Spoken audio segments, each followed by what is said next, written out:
Hello beautiful soul, welcome to Astrology for Beginners course with me as your guide, Cindy Acho. In this course, I help you remember your soul contracts. From knowing what is astrology, how to read your soul contract, until how to use all these divine tools towards your alignment or what you are meant to be. Congratulations for taking the baby steps towards what you are meant to be. Thank you for your willingness to do the inner work, for taking action, and for walking in alignment.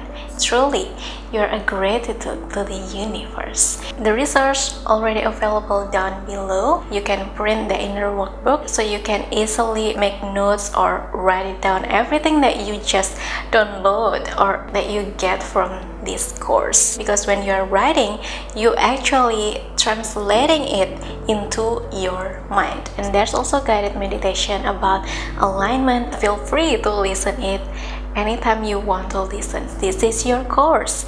Feel free to explore your curiosity, dig deeper into it. If you have any question, you can kindly ask in the field available. And at the end of each lectures, there are inner work that you need to answer. You need to dig deeper into yourself. You can do whatever it takes, really do the work, because this course is truly for yourself. Exploring the universe within you, your multidimensionality. Every inner work you do on yourself matters to the universe. It will naturally radiate outwards as you do the work. And because this is more like remembering, then make sure that you always check and tune into your soul to make sure that everything that you work, everything that you listen, everything that you get resonate with your soul. Always conform to higher self. I hope you enjoy this course as I enjoy sharing and guiding this with you.